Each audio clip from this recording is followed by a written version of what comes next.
अस्सलाम वालेकुम second year. आज हम पढ़ रहे हैं एप्लीकेशन ऑफ गावीवला, पेज नंबर 12 पर है और इसमें गावीवला हम अप्लाई करेंगे और हम क्या फाइंड आउट करेंगे, electric intensity due to differentiate of the charge distribution. अब इसमें हम एक सरफेस है, उस सरफेस को क्या कहते हैं, इमेजिनरी सरफेस, उसको हम लेंगे और उसको सिर्फ हम इमेजिन करेंगे और उसमें हमने क्या फाइंड आउट करनी, इलेक्ट्रिक इंटेंसिटी। अब दिस क्लोज सरफेस को हम क्या कहते हैं, Gaussian surface. Imaginary surface is known as a Gaussian surface. यहाँ से देख लें, Gauss law is applied to calculate the electric intensity to different shape of the charge distribution. In all such cases of closed surface is imagined to be passes through the point at which electric intensity is to be calculated. This closed surface is called the Gaussian surface. Finally हमने क्या find out करना है, electric intensity found to by apply the Gauss law. अब Gauss law हमारे पास क्या है, हम फाइंड आउट कर चुके हैं, phi is equal to 1 over epsilon not into Q. अब इसमें सबसे पहले जो हमारे पास है वो है हमारे पास intensity of field inside a hollow charge sphere. ये intensity of the field inside a hollow charge sphere. अब हम सपोज ये करते हैं, हम hollow conducting sphere of radius R is given positive charge. ये हमारे पास फिगर 12.17 है और इसके अंदर हमने एक स्फीयर ऑफ रेडियस आर किया लिया है, उसका रेडियस क्या है, आर है, उसके आप ऊपर क्या है हमारे पास पॉजिटिव चार्ज डिस्ट्रीब्यूट किया है। To wish to find the electric intensity at the point inside the sphere. हमने क्या फाइंड आउट करनी है, electric intensity inside the sphere. और now imagine a sphere of radius R dash left not to be inscribed within a hollow charge sphere as shown in figure 12.17। और इसके बाहर हमारे पास एक हमने उसके अंदर एक गॉसियन सरफेस लिया है, उसका रेडियस क्या है, आर डैश है, जो कि लेफ्ट देन आर है और as shown in figure 12.17। The surface of this sphere is Gaussian surface. जो अंदर डॉटेड लाइन वाली है, ये हमारे पास कौन सी सरफेस है, ये हमारे पास है Gaussian surface. Let flux be flux through the closed surface. It can be seen in the figure. The charge enclosed the Gaussian surface 0. अंदर वाली साइड पे हमारे पास चार्ज की वैल्यू जो है वो 0 है, क्योंकि हमें पता है इलेक्ट्रिक इंटेंसिटी पॉजिटिव चार्ज से जनरेट होती है और away from the positive charge से है। अब इसमें अप्लाइंग द गावीवला, हमें गावीवला पता है, Q phi is equal to Q over epsilon not is equal to 0। अब हमारे पास जब क्यू 0 होगा तो फाई किसके इक्वल हो जाएगा, 0 के इक्वल हो जाएगा।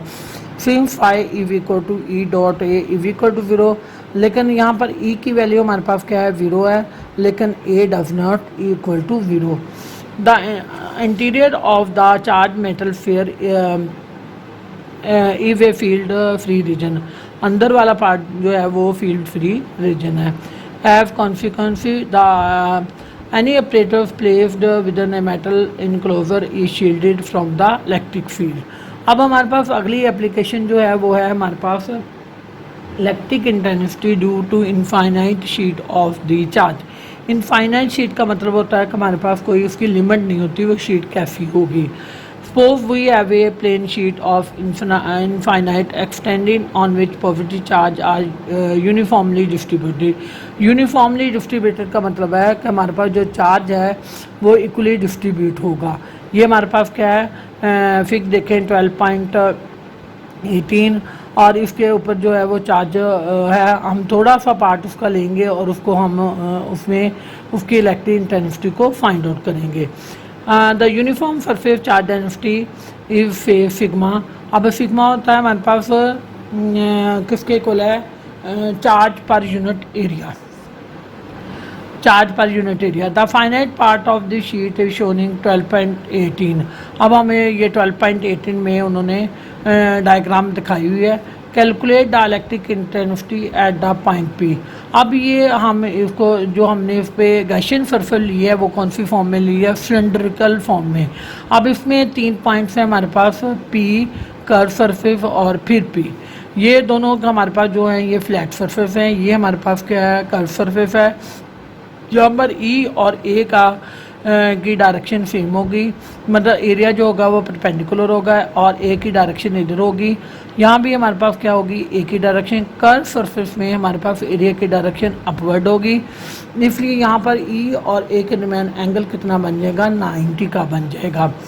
अब हम इसमें to calculate the electric intensity at the point P close to sheet imagine a closed Gaussian surface in the form of cylinder passing through the sheet whose one flat face contain a point P। ये भी flat है और ये भी flat point है। From the symmetry we conclude that the E point at right angle to the end faces। यहाँ पर हमारे पास जो E है वो क्या है, वहाँ पर हमारे पास राइट एंगल का मतलब है कि इसकी फील्ड पर ये राइट एंगल है।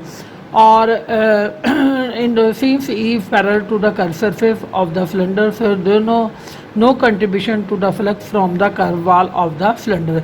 कि यहाँ पर हमारे पास जो होगी फ्लक्स की कोई कंट्रीब्यूशन नहीं होगी सेंटर वाले पार्ट में। और अभी हम इसको यहाँ से करते हैं, मैंने कुछ ये कैलकुलेशन की है उस पर देखें। In the curve surface of the cylinder, curve surface of the cylinder, तो हमारे पास क्या होगा, del phi is equal to E dot A is equal to E del A cos of 90। ये कॉस ऑफ 90 का मतलब है डेल फाई, कॉस 90 किसके लिए होता है, 0 के, del phi is equal to 0।